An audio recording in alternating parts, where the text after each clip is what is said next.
회계 체계와 원가 회계. 안녕하세요. 공인회계사 황창현입니다. 회계에 대해 궁금한 모든 점을 지금부터 저와 함께 알아보시죠. 먼저 회계란 무엇인지 간단히 짚어볼까요?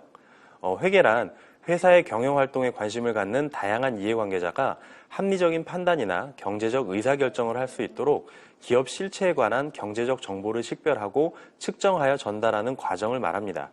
좀 어려우신가요? 좀 더 쉽게 설명을 해보자면 회계는 기업의 경영활동 결과를 기록하고 정리해서 유용하게 사용할 수 있도록 기업의 이해관계자에게 보고하는 일련의 시스템이라고 볼 수 있습니다. 그렇다면 이러한 회계가 왜 필요할까요?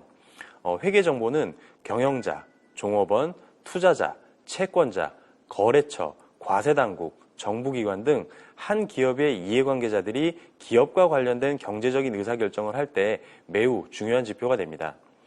기업의 경영자는 경영 성과를 확인하기 위해서, 종업원은 임금 협상 자료로 활용하거나 근속 여부를 정하기 위해서, 투자자는 투자의 성과를 확인하기 위해서 회계 정보를 필요로 합니다.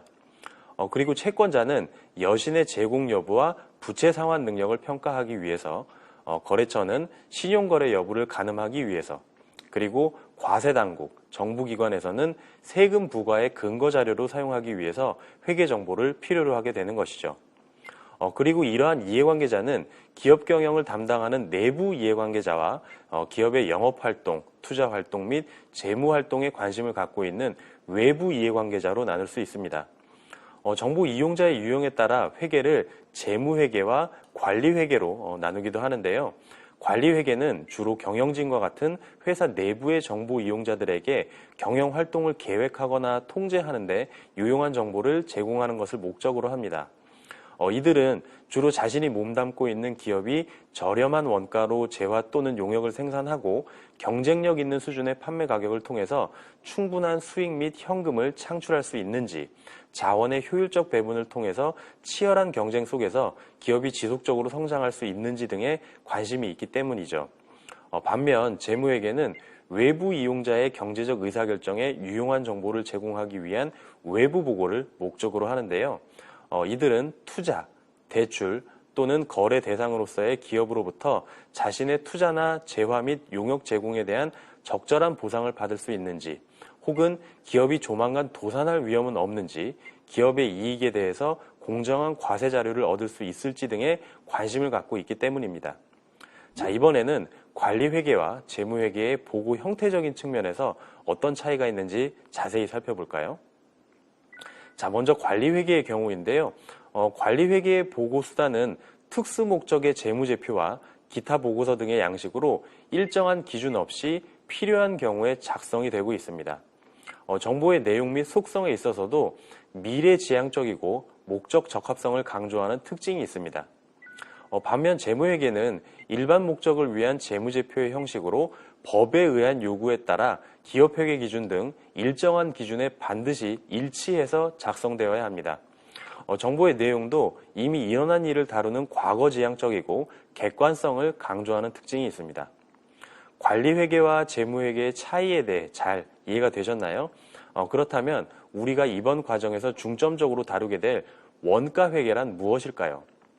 원가회계란 재무회계와 관리회계에서 필요로 하는 원가 정보를 제공하기 위하여 제조활동과 영업활동에 관한 원가 자료를 확인, 분류, 집계하는 회계 분야입니다. 즉, 재무상태표상의 재고자산 가액을 결정하고 손익계산서상의 매출원가를 결정하는 데 필요한, 또는 예산 설정, 경영활동의 통제, 성과평가 등과 같은 관리적 의사결정을 수행하는 데 필요한 원가 자료를 제공하는 중요한 부분인 것이죠. 자, 그럼 이러한 원가회계는 왜 필요한 걸까요? 원가회계의 목적을 한번 정리해 보겠습니다. 먼저 재무제표를 작성할 때 유용하게 사용할 수 있습니다.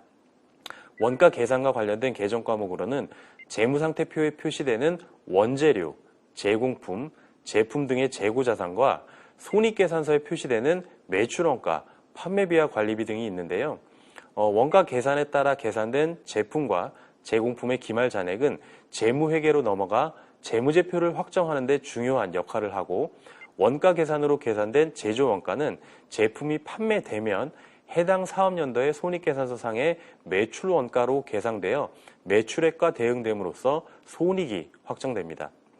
한편 생산은 완료되었으나 당해 사업연도 중에 판매되지 않은 제품의 원가액은 다음 사업연도의 매출액과 대응되기 때문에 재무상태표상 자산으로 계상됩니다. 따라서 원가 회계에 따라 해당 사업연도의 손익이 결정되고 동시에 재무상태표에 표시되는 자산이 확정되는 것입니다. 원가의 관리를 위해서도 원가 회계가 활용됩니다. 공장에서 발생하는 원가에는 비능률적이거나 낭비적인 요소가 언제든지 개입될 수 있는데요. 원가 회계를 통해 실제 원가 대신 미리 설정해 놓은 표준 원가 또는 예정 원가를 사용해 관리하게 되면 원가를 보다 절감하고 원가 능률 향상의 효과를 얻을 수 있는 것이죠. 또 예산 편성과 통제를 위해서도 원가 회계를 활용할 수 있는데요. 과거의 원가 자료는 올해 예산 편성의 기초 자료가 되기 때문에 예산상의 수치와 실제 수치와의 차이를 비교해서 예산을 통제할 수 있습니다. 마지막으로 원가 회계는 경영 계획 및 성과 평가를 위해서도 중요한 자료가 됩니다. 신제품을 개발하거나 사업부 평가 및 폐지, 신기계 취득 등 전략적 의사결정과 평가를 해야 할 때 원가 자료를 보고 판단할 수 있는데요. 통상적인 의미의 원가 대신 의사결정 목적이 맞는 원가 자료를 다양하게 활용할 수 있습니다.